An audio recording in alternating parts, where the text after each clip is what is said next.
આજના આ ડીપ ડાઇવમાં સ્વાગત છે. આજે આપણે એન્જિનિયરિંગની દુનિયાના એક એવા મશીન વિશે વાત કરવાના છીએ જેણે ખરેખર થર્મોડાયનેમિક્સ અને ફ્લુઇડ મિકેનિક્સના નિયમોનો એકદમ અલગ જ રીતે ઉપયોગ કર્યો છે. આપણે વાત કરી રહ્યા છીએ વેલોક્સ બોઇલર વિશે, એટલે કે વીલોક્સ બોઇલર. સામાન્ય રીતે જો વિચારીએ તો ઇન્ડસ્ટ્રીયલ બોઇલર એટલે મગજમાં એક વિશાળકાય બિલ્ડિંગ જેવડું મોટું માળખું આવે. હા, એકદમ વિશાળ સ્ટ્રક્ચર. પણ આજના આપણા સોર્સ મટીરિયલનું પૃથ્થકરણ કરતા એક વાત સ્પષ્ટ થાય છે કે વેલોક્સ બોઇલરે આખી ડિઝાઇન ફિલોસોફી જ બદલી નાખી છે. આપણી પાસે આજે એક ડિપ્લોમા એન્જિનિયરિંગના ક્લાસરૂમ પ્રેઝન્ટેશનની કેટલીક સ્લાઇડ્સ છે, અને આ સ્લાઇડ જોઈને હું ખરેખર વિચારતો હતો કે આ મશીન કેટલું કોમ્પેક્ટ છે. બિલકુલ. અને આ ડીપ ડાઇવનો આપણો મુખ્ય ઉદ્દેશ્ય પણ એ જ છે કે આપણે આ ક્લાસરૂમ મટીરિયલને ડીકોડ કરીએ. આપણે સમજવું છે કે પાણી ઉકાળીને સ્ટીમ બનાવીએ તો બહુ સામાન્ય પ્રક્રિયા છે, પણ જ્યારે તેમાં સુપરસોનિક ટેકનોલોજી ઉમેરાય છે ત્યારે શું જાદુ થાય છે? સુપરસોનિક જાદુ. હા, સુપરસોનિક એટલે અવાજની ગતિથી પણ વધુ ઝડપી. જ્યારે આટલી પ્રચંડ ગતિનો ઉપયોગ સ્ટીમ જનરેશનમાં થાય ત્યારે હીટ ટ્રાન્સફરના સમીકરણો સંપૂર્ણપણે બદલાઈ જાય છે. હું આખી પ્રોસેસને એકદમ સરળ ભાષામાં સમજાવવા માટે ઉત્સુક છું. ગ્રેટ. તો ચાલો આપણે સ્લાઇડ નંબર 1 અને 2 થી શરૂઆત કરીએ. આ સ્લાઇડમાં પહેલો જ પોઈન્ટ છે કે વેલોક્સ બોઇલર હાઈ પ્રેશર અને સુપરસોનિક સ્ટીમ જનરેશન ટેકનોલોજી પર કામ કરે છે. બરાબર. હવે સુપરસોનિક શબ્દ સાંભળીને તરત જ આપણને પેલા ફાઇટર જેટ્સ કે જેટ એન્જિનની નોઝલ યાદ આવે. પણ એક બંધ બોઇલરની અંદર, જ્યાં મુખ્ય કામ માત્ર પાણીને ઉકાળવાનું છે, ત્યાં અવાજની ગતિ કરતાં પણ વધુ ઝડપી વાયુઓનો ઉપયોગ કરવાનું વિચારવું જ એક એન્જિનિયરિંગ માસ્ટર સ્ટ્રોક છે. સાચી વાત છે. જો આપણે આના કોર લોજિક એટલે કે મૂળભૂત સિદ્ધાંતને સમજીએ તો તેમાં ફ્લુ ગેસીસની ગતિને મેક્સિમાઇઝ કરવા પર ભાર મૂકવામાં આવ્યો છે. ફ્લુ ગેસીસ એટલે દહન પછી નીકળતો ગરમ ધુમાડો. હા. સામાન્ય બોઇલરમાં આ વાયુઓ ધીમે ધીમે ટ્યુબ્સની આસપાસથી પસાર થાય છે, પણ અહીં સ્લાઇડ 2માં દર્શાવ્યા મુજબ તેમને સોનિક વેલોસિટીથી પણ વધુ ઝડપે ફેંકવામાં આવે છે. આની પાછળનું ભૌતિક વિજ્ઞાન ખરેખર અદ્ભુત છે. એટલે આ ઝડપથી શું ફાયદો થાય? હું જોતો હતો કે સોર્સમાં એક બહુ રસપ્રદ કન્સેપ્ટ આપેલો છે બાઉન્ડ્રી લેયર વિશે. એક્ઝેક્ટલી. હું એ જ સમજાવતી હતી કે જ્યારે કોઈ પણ વાયુ કોઈ ટ્યુબની સપાટી પરથી ધીમેથી પસાર થાય છે, ત્યારે ટ્યુબની સપાટી પર વાયુનું એક અત્યંત પાતળું, સ્થિર પડ બની જાય છે. આને આપણે બાઉન્ડ્રી લેયર કહીએ છીએ. ઓકે. આ સ્થિર પડ એક ઇન્સ્યુલેટર એટલે કે અવાહક તરીકે વર્તે છે. તે ગરમીને ટ્યુબની અંદર રહેલા પાણી સુધી પહોંચતા રોકે છે. પણ જ્યારે તમે ફ્લુ ગેસેસને સુપરસોનિક ગતિથી પસાર કરો છો, ત્યારે આ પ્રચંડ વેગ પેલી સ્થિર બાઉન્ડ્રી લેયરને તોડી નાખે છે. તેને વેરવિખેર કરી દે છે. હા, અને પરિણામે ગરમી સીધી જ ટ્યુબની મેટલ સપાટીના સંપર્કમાં આવે છે. હીટ ટ્રાન્સફર એકદમ ફાસ્ટ થઈ જાય છે. ઓહો, એટલે આખી રમત આ બાઉન્ડ્રી લેયરને નષ્ટ કરવાની છે. જો આપણે આ સ્લાઇડના ડેટા પર નજર કરીએ તો અહીં લખ્યું છે કે હીટ ટ્રાન્સફર રેટ 8 થી 10 મિલિયન કિલો કેલરી પ્રતિ ઘન મીટર જેટલો ઊંચો મળે છે. 8 થી 10 મિલિયન. આ આંકડો વાંચીને જ આશ્ચર્ય થાય, કારણ કે સામાન્ય બોઇલર્સમાં આ રેટ આના કરતાં ખૂબ જ ઓછો હોય છે. આ આંકડાનું મહત્વ સમજવું બહુ જ જરૂરી છે. આટલા પ્રચંડ હીટ ટ્રાન્સફર રેટને કારણે જ વેલોક્સ બોઇલરની સાઇઝ અકલ્પનીય રીતે નાની થઈ જાય છે. સાઇઝ ઘટી જાય છે? હા. ઉદાહરણ તરીકે, જે કામ કરવા માટે સામાન્ય બોઇલરમાં સેંકડો મીટર લાંબી ટ્યુબ્સ અને વિશાળ કમ્બસ્ચન ચેમ્બરની જરૂર પડે, તે જ કામ વેલોક્સ બોઇલર તેનાથી ચોથા કે પાંચમા ભાગની જગ્યામાં કરી નાખે છે. જગ્યાનો બચાવ એ ઇન્ડસ્ટ્રીમાં બહુ મોટો ફાયદો છે. આ તો જાણે નાનું પેકેટ અને મોટો ધમાકો. બિલકુલ. પણ આવું અદ્ભુત પરિણામ મેળવવા માટે સિસ્ટમની રચના પણ એટલી જ જટિલ હોવી જોઈએ. ચલો આપણે સ્લાઇડ 3 પર જઈએ, જ્યાં બોઇલરની કન્સ્ટ્રક્શન ઓવરવ્યૂ આપેલી છે. હા, આ સ્લાઇડ બહુ જ ક્લિયર પિક્ચર આપે છે. અહીં સિસ્ટમના મુખ્ય ભાગોનું લિસ્ટ છે. Combustion chamber, steam separator, gas turbine, air compressor અને સર્ક્યુલેટિંગ પંપ. આ બધા ભાગો માત્ર ગોઠવાયેલા નથી, પણ એકદમ ચુસ્ત લૂપમાં કામ કરે છે. અને આપણે એક પ્રોફેસરની જેમ સ્ટેપ બાય સ્ટેપ સમજીશું કે આ આખી સિસ્ટમ કઈ રીતે શ્વાસ લે છે અને સ્ટીમ બનાવે છે. આપણે શરૂઆત કરીએ સ્ટેજ 1 થી. ઓકે. સ્લાઇડ 4 સ્ટેજ 1 હવાનું કોમ્પ્રેશન. આ પ્રક્રિયાનો પહેલો તબક્કો છે. અહીં સામાન્ય હવાને સીધી કમ્બશન ચેમ્બરમાં મોકલવાને બદલે તેને ગેસ ટર્બાઇન દ્વારા ચાલતા કોમ્પ્રેસર મારફતે કોમ્પ્રેસ કરવામાં આવે છે. હા, અને સ્લાઇડમાં ચોક્કસ ટેકનિકલ સ્પેસિફિકેશન આપેલું છે. હવાનું દબાણ 2.5 બાર સુધી લઈ જવામાં આવે છે.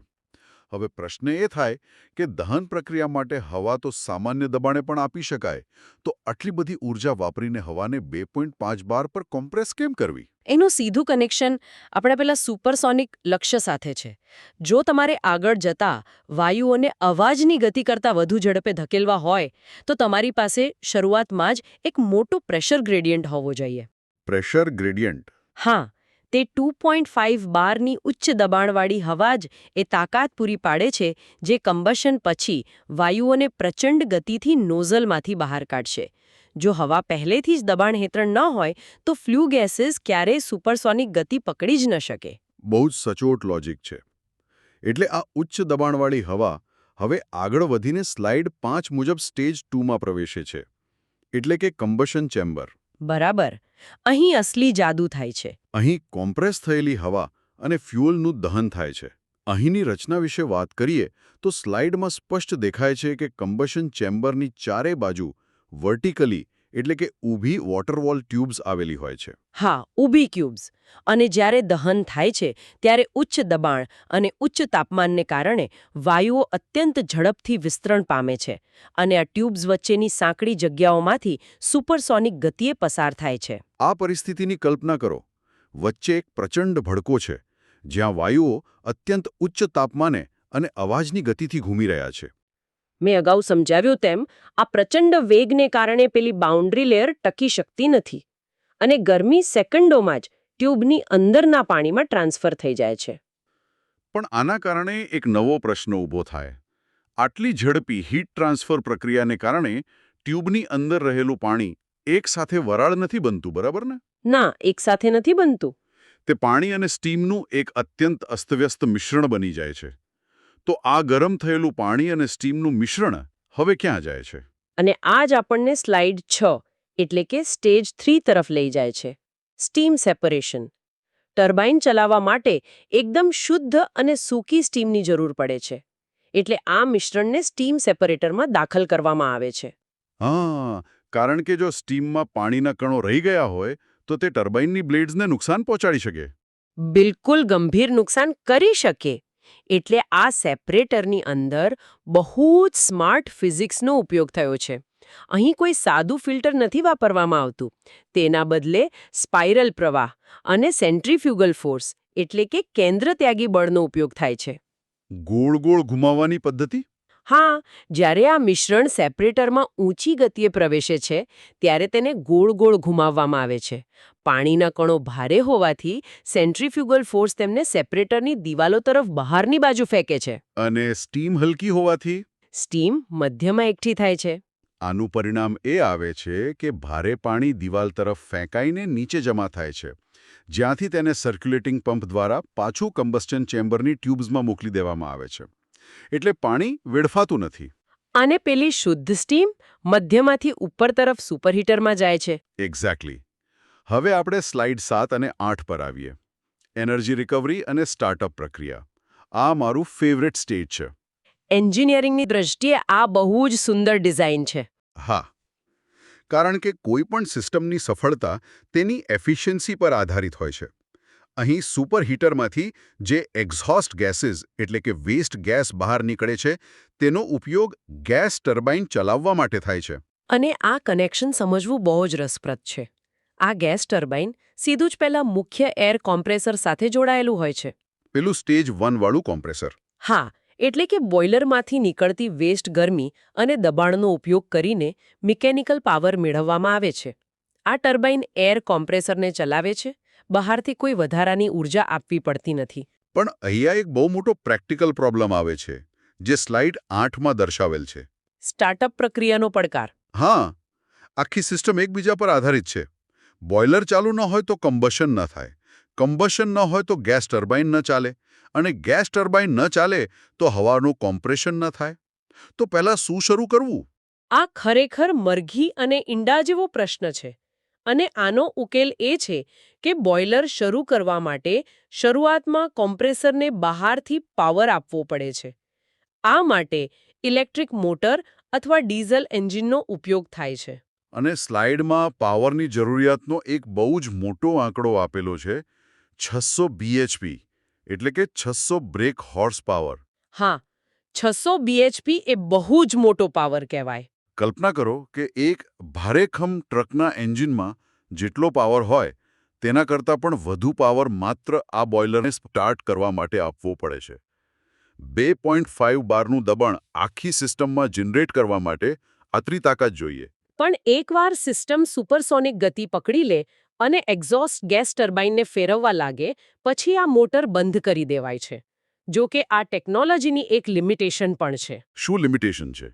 આની સ્ટીમ જનરેશન ક્ષમતા 100 ટન પ્રતિ કલાક સુધી જ મર્યાદિત હોય છે. 100 ટન્સ પર આવરથી વધુ સ્ટીમ જોઈતી હોય તો આર્થિક રીતે આ મોંઘું પડે છે. બરાબર. એટલે જ મોટા પાવર પ્લાન્ટ્સમાં આનો ઉપયોગ ઓછો જોવા મળે છે. હવે આપણે અંતિમ સ્લાઇડ્સ 9 અને 10 પર જઈએ. વેલોક્સ બોઇલરના ફાયદા અને નિષ્કર્ષ.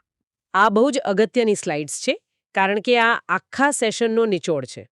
સૌથી પહેલો ફાયદો છે ઊંચી કાર્યદક્ષતા. કારણ કે અહીં હવા ઉચ્ચ દબાણે હોય છે, તેથી બહુ જ ઓછા એક્સેસ એરથી સંપૂર્ણ દહન થઈ જાય છે. અને બીજો ફાયદો છે compact design. High heat transfer રેટને કારણે મશીનનું કદ ઘણું નાનું થઈ જાય છે. ત્રીજો ફાયદો છે ઝડપી રિસ્પોન્સ.